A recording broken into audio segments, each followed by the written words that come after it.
This was a situation where, for a lot of people, no one really knew who this man was. Smith wasn't even Todd Smith.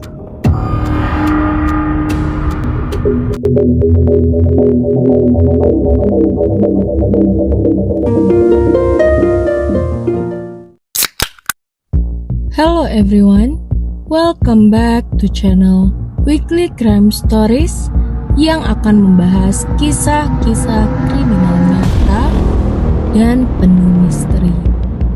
Bagi kalian yang menyukai kisah kriminal penuh misteri, jangan lupa klik tombol lonceng di bawah, subscribe channel ini agar tidak terlewat kisah yang penuh misteri berikutnya. Untuk kali ini, kita akan menceritakan kisah pilu yang dialami oleh Katrina. Ruangan sidang dipenuhi dengan ketegangan yang menyesakkan saat Todd Smith, seorang pria yang dulunya dianggap sebagai suami penyayang dan pilar komunitasnya, berdiri di hadapan hakim. Pada usia 49 tahun, kenyataan bahwa dia akan menghabiskan sisa hidupnya di balik jeruji besi mulai terasa. Mengenakan setelan sederhana, wajahnya tetap tanpa ekspresi saat Hakim Fernando Engelsma bersiap untuk menjatuhkan hukuman yang akan menentukan sisa hidupnya. Di tangannya, Todd menggenggam sebuah Alkitab dengan buku jari yang memutih, seolah-olah kata di dalamnya bisa melindunginya dari beratnya kejahatan yang telah dia lakukan. Ketika Todd berbicara, suaranya tenang, hampir tenang, sebuah kontras yang menakutkan dengan sifat mengerikan dari tindakan yang membuatnya dihukum. "Saya tetap mengklaim bahwa saya tidak bersalah," ujarnya. Suaranya menggema di seluruh ruangan sidang yang sunyi. Dia memulai dan mengakhiri pernyataannya dengan ayat-ayat Alkitab. Sebuah gerakan yang tampaknya mengejek keseriusan situasi ini. "Saya percaya bahwa pada waktunya, saya akan mendapatkan persidangan baru," ujarnya lagi.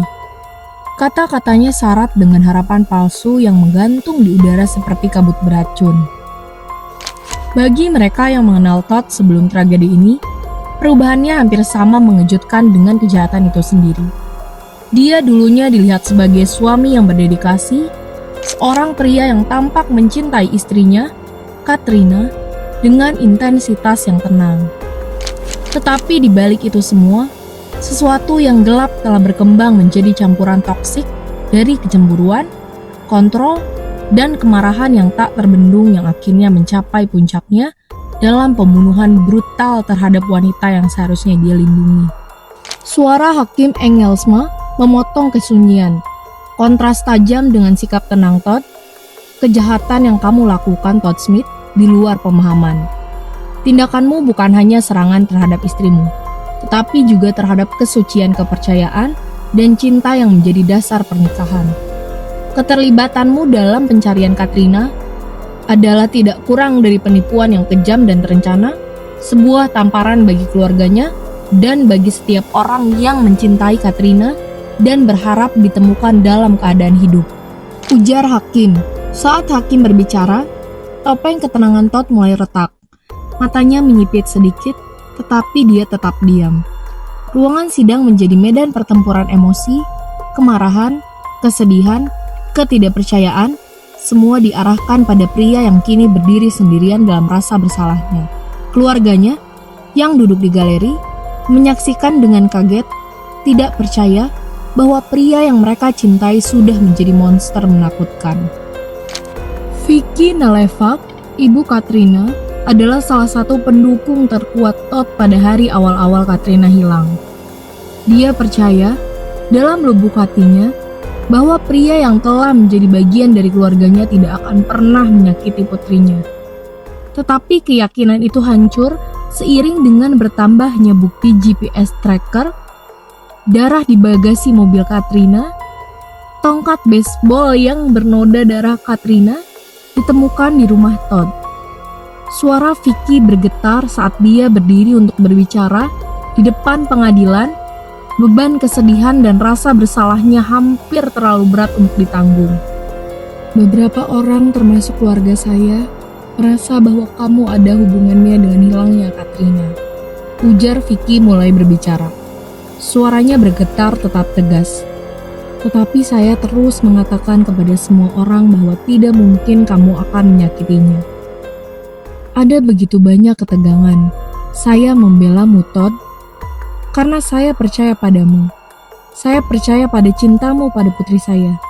Dan sekarang, mengetahui kebenarannya, keyakinan itu seperti racun dalam pembuluh darah saya. Dia berhenti sejenak. Nafasnya tersenggal saat dia berusaha melanjutkan. Kamu tidak hanya mengambil nyawa putri saya, kamu juga mengambil sebagian dari kami semua. Kamu mengambil kepercayaan kami, rasa aman kami. Yang harus kamu lakukan hanyalah pergi, Todd. Tinggalkan saja dia. Biarkan dia hidup dengan kehidupan yang dia pantas dapatkan. Tetapi sebagai gantinya, karena keserakahan, kecemburuan, dan kemarahan, kamu memilih untuk mengambil nyawanya yang berharga. Dan untuk itu, saya tidak akan pernah memaafkanmu. Kata-katanya menggantung di udara. Gema pahit dari pengkhianatan yang telah menghancurkan keluarganya. Ruangan sidang sunyi. Hanya terdengar isak tangis pelan dari saudara perempuan Katrina, Miranda Salinas, yang memegang foto Katrina selama persidangan. Foto itu sekarang ternoda dengan air mata, menunjukkan seorang wanita muda yang tersenyum penuh dengan kehidupan dan janji serta kontras yang tajam dengan tubuh dingin dan tak bernyawa yang ditemukan di Rock River. Miranda menyeka air matanya. Tangannya gemetar saat dia berdiri untuk berbicara. Katrina adalah salah satu orang terbaik yang pernah saya kenal. Ujarnya memulai pembicaraan. Dia penyayang, perhatian, lucu, semua yang bisa diharapkan dari seorang saudara perempuan. Namun, setiap hari saya mendapati diri saya meraih telepon untuk menghubunginya, untuk berbagi kabar baik, atau hanya untuk mendengar suaranya. Tetapi telepon itu tidak akan pernah berdering lagi, karena kamu telah mengambilnya dari kami. Dia berbalik menghadap Todd. Matanya menyala dengan campuran kesedihan dan kemarahan. Kamu mencuri nyawanya, tetapi kamu tidak akan pernah mencuri kenangan kami tentangnya. Kamu tidak akan pernah mengambil cinta kami untuknya. Dan saat kamu membusuk di sel itu, saya harap kamu mengingat itu. Saya harap itu menghantui kamu, sama seperti kenangan tentang apa yang telah kamu lakukan menghantui kami setiap hari. Hakim Engelsma ekspresinya mengeras, memberikan pukulan terakhir. Todd Smith, kamu dinyatakan bersalah atas pembunuhan tingkat pertama, penyerangan berat, penyerangan dalam rumah tangga yang diperparah, dan penyembunyian kematian karena pembunuhan. Untuk kejahatan-kejahatan ini, saya menghukum kamu 59 tahun penjara yang harus dijalani tanpa kemungkinan bebas bersyarat. Kamu akan menghabiskan setiap sisa hari dalam hidupmu di penjara. Merenungkan nyawa yang kamu ambil dan nyawa yang kamu hancurkan. Saat hukuman dibacakan, topeng tenang Todd akhirnya hancur. Bahunya merosot, dan untuk sesaat singkat, ruang sidang melihat sekilas pria yang hancur di balik topeng itu, seorang pria yang telah kehilangan segalanya karena amarahnya yang tak terkendali. Tetapi tidak ada rasa kasihan di ruangan itu.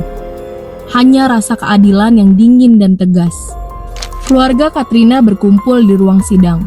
Udara terasa berat dengan perasaan penutupan yang pahit. Vicky, suaranya lelah tapi tegas, berbicara kepada para wartawan yang berkumpul.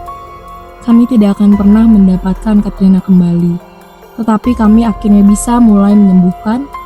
Kami akhirnya bisa memberitahukan bahwa keadilan telah ditegakkan. Besok, kami akan mengunjungi makamnya dan kami akan memberitahunya bahwa mimpi buruk ini telah berakhir.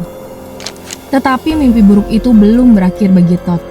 Saat dia dibawa pergi dengan borgol, kenyataan dari situasinya akhirnya tampak meresap.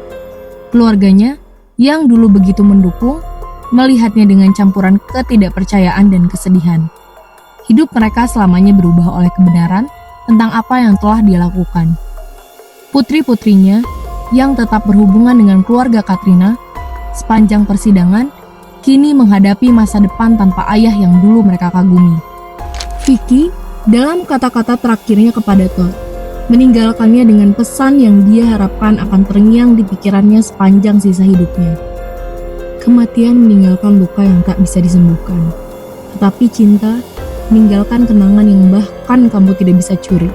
Pada akhirnya, warisan Todd Smith bukanlah tentang cinta atau penebusan, tetapi tentang hidup yang hancur oleh kecemburuan dan kemarahan. Dia mencoba mengendalikan narasi, melukis dirinya sebagai pria yang salah, tetapi kebenaran akhirnya menang. Kenangan tentang Katrina, cintanya, tawanya, semua itu akan hidup dalam hati orang-orang yang mencintainya. Todd, di sisi lain, akan diingat hanya sebagai pria yang mencoba memadamkan cahaya itu, tetapi gagal. Berikut adalah kisah tragis sekaligus pilu yang dialami oleh Katrina, yang dibunuh oleh suaminya sendiri, Todd, yang awalnya begitu menyayanginya, justru malah merenggut nyawanya. Bagi kalian yang menyukai kisah seperti ini, jangan lupa dibantu like, komen, share, dan subscribe.